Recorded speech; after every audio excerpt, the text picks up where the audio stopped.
Welcome to the Polaris Adventures Podcast. I'm your host, Jared Christie. Spring has arrived, and what better way to roll into the new season than a visit to Eureka Springs in Arkansas? It's there you'll find an off-road park that's open almost all year round. So please welcome to the show, Michael Workman, owner of Eureka Springs Adventure Park, whose last name seems very fitting because owning an off-road park means work, and more work. Michael, how are you? I'm doing great today. How are you? I'm doing well, man. I'm doing well. I'm excited that it's springtime, which means off-road season for most people is right around the corner. We're going to talk today a little bit about your backstory because I find it very interesting that you quit your 9-to-5 day job to buy, build, and open Eureka Springs Adventure Park. Is that correct? Well, yes, I wish it was 9 to 5, but, it was more like 3 a.m. to 6 p.m. But, yes, we did quit the job and decided to do the off-road thing. That's amazing. I want to ask you more questions about that story of yours, but let's first talk about Eureka Springs. Tell me where the park is located. We're located northwest Arkansas area, about 30 minutes from the Bentonville-Rogers area, which is a well-known place in the area, and the Ozark Mountains. It's a little hidden gem, of Arkansas, we think, just because of the location to everything. What are some of the bigger cities near you guys? Well, as I mentioned, Rogers, Bentonville, Springdale, Fayetteville, a lot of those are known places because a lot of the big corporations in Arkansas are based out of that area. That's right.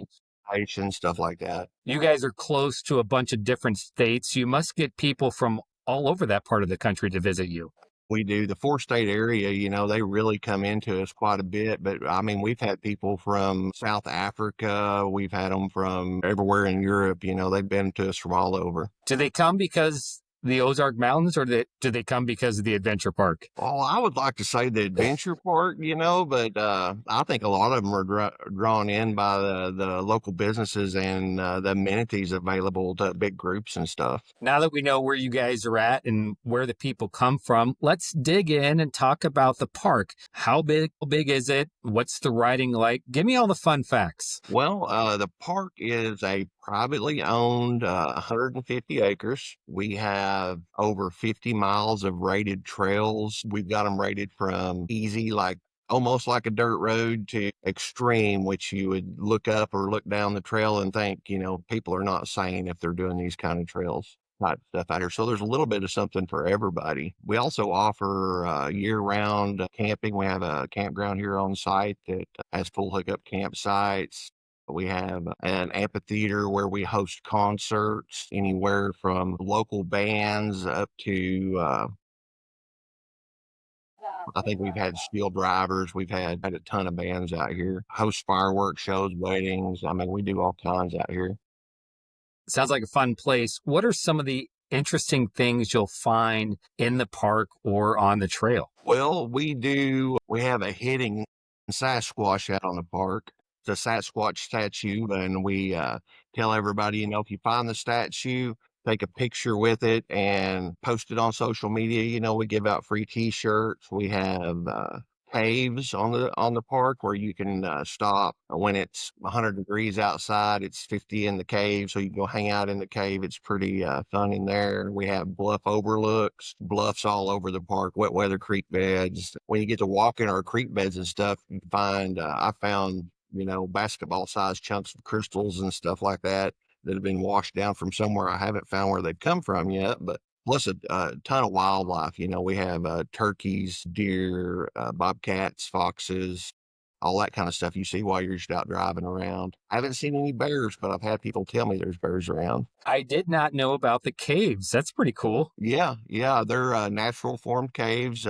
The most notable one we have, it looks like you're rappelling down into a hole in the ground, and everybody thinks that, but because there's a rope with knots on it that run down into the hole. But what it is just to hang on to while you step down through the opening. And when you get in, it opens up to a huge cavern and goes back. The first room goes back, I think, about 60, 80 feet. And then you can crawl through cracks and stuff to get back through the other ones.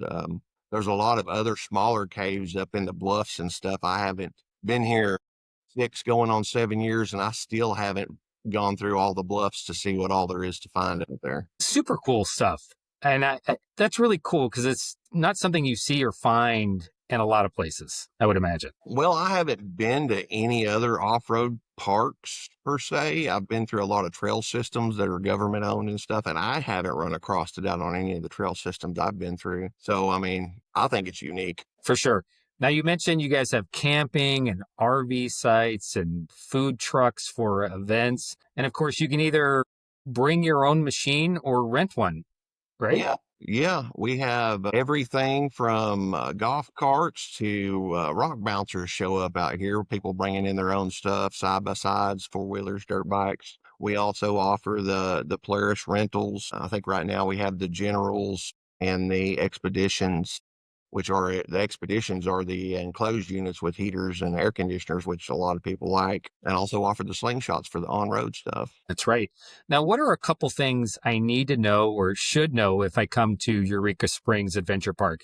How busy are the weekends? Do I need to book in advance? What are the best pieces of advice or tips so I can have a great time? Well, I would say if you want to for sure have a unit available to you when you show up, I would book in advance. We do have walk-ins that we try to accommodate, but we do have to turn some people away because there's just no bookings available. I mean, we're all full. All I would say, things you need to know if you're coming for an extended period of time, we do sell a few soft drinks, waters, stuff, snacks at the office, but bring your own stuff like that. Wear appropriate shoes. I would not come out in your flip flops if you plan on getting out of your unit. It's all off road stuff. We do have insects and snakes and stuff like that. I wouldn't want to be trudging around through the woods in flip flops, but to each their own. And, show up dressed appropriately too. Have your clothes on. Don't show up when it's 30 degrees outside in a t-shirt and shorts and think you're getting a enclosed unit. Uh, but other than that, just come to have a good time and it'll happen. There's a man talking experience right there.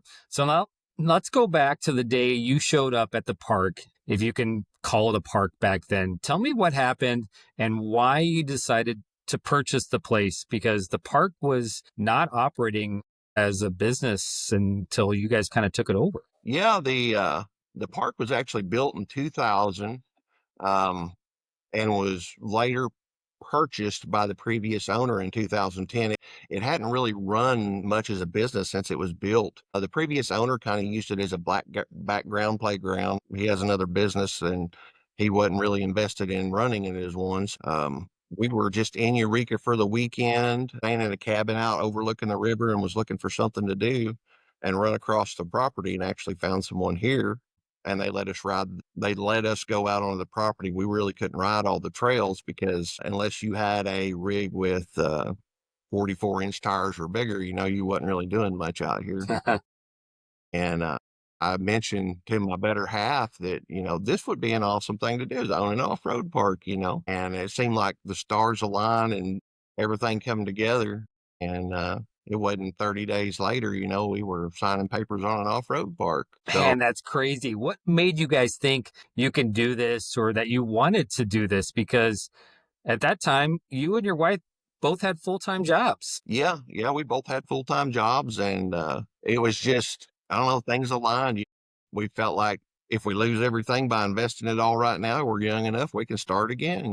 We'll see how this happens. And figured, a year or two, and if it don't work in a year or two, we'll start over. It's the American dream. They call it that for a reason. Man, you guys had to invest your money, your time, everything you had to make this happen. Yes, sir. Yes, sir. It was a lot. Both of us, we worked a lot of early mornings and very late nights for the first 2 years.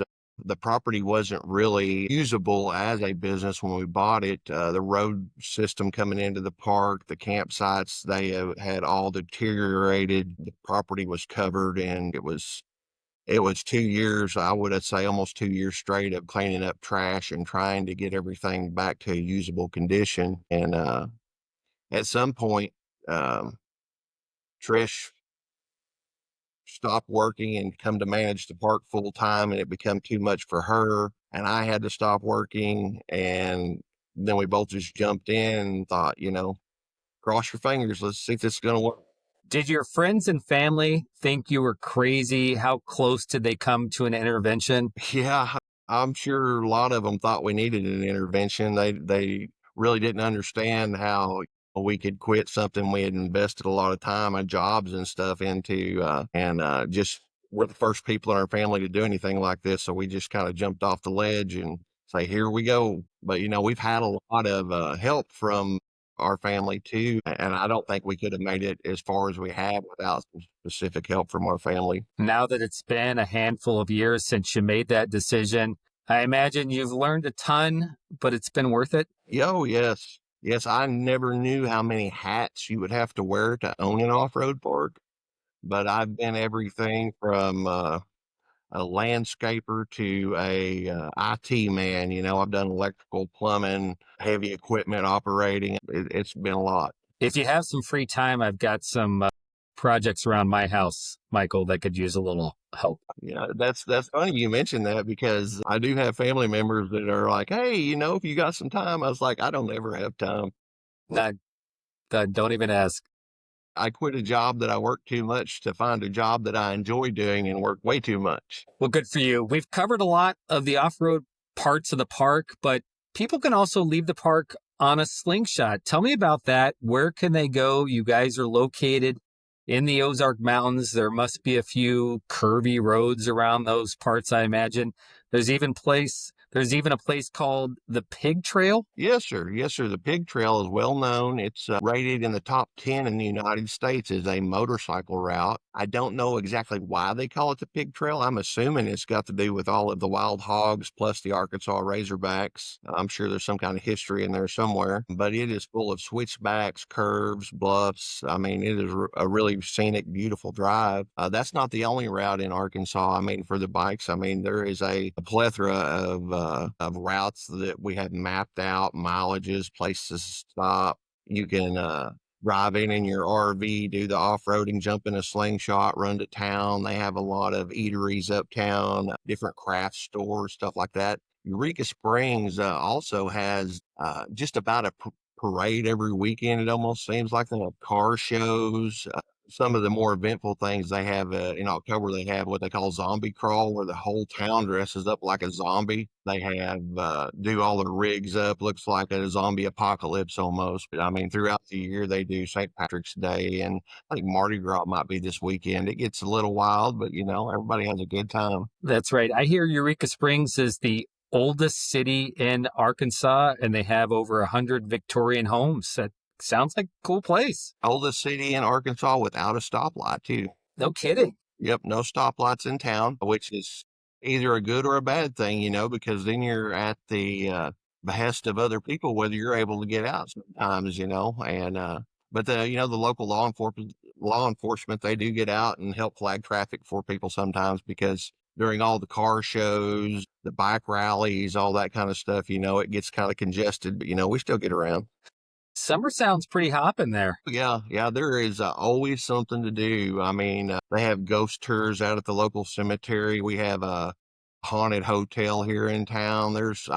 It's got some really good history if you really like history. I don't believe in it, but the history is really cool. You hear a lot about the Ozark Mountains. They sound pretty cool. What's the big appeal or draw? I think it's all the scenery, the mountains, just being able to drive on the roads and see what you see, all the little mom and pop places, all the bluff overlooks, all the just oddities that you see driving around in the mountains, It wasn't very long ago, it was all outhouses and party lines for telephone lines, I mean, I just think it's really, really neat. Did I hear correctly that Arkansas also has a Grand Canyon? They have what they call the Arkansas Grand Canyon. It is really cool. During the fog and stuff, you can go out there and look out across it and see the fog floating across the valley. You can hear elk buting out there. I mean, Arkansas is very diverse in wildlife too, elks, bears. I don't think we have any moose, but there might be. I have seen and heard about the Sasquatch showing itself every once in a while around here. And I mean, I haven't seen him personally, but I've heard about him. Well, that's located in your park. It just won't tell you where, right? Yeah. Well, years ago, I actually broke my foot out on the property and had to crawl back to the house. And I kind of figured if there was anything out on the property that would ever have eaten somebody, it would have eaten me then. So, I figured he would help me. So you've got a cool town off-roading, slingshots, campsite. There's a ton going on. When did you guys get connected with Polaris Adventures? I believe it was 19 or 2000. It was right during COVID. The Adventures Network wasn't as big as it is now. It was something really exciting for us to start into, and I think has really grown our business, grown our park, and has given a new offering to the people that show up around here. Well, you've got me excited to come to Arkansas and the Ozarks and check out all the riding and the cool sights. So, Michael, thanks so much for being on the show today. Yeah, thank you for having me. Be sure to like and follow the Polaris Adventures podcast wherever you listen to your podcasts, and we will talk to you again soon. Remember, you belong out here.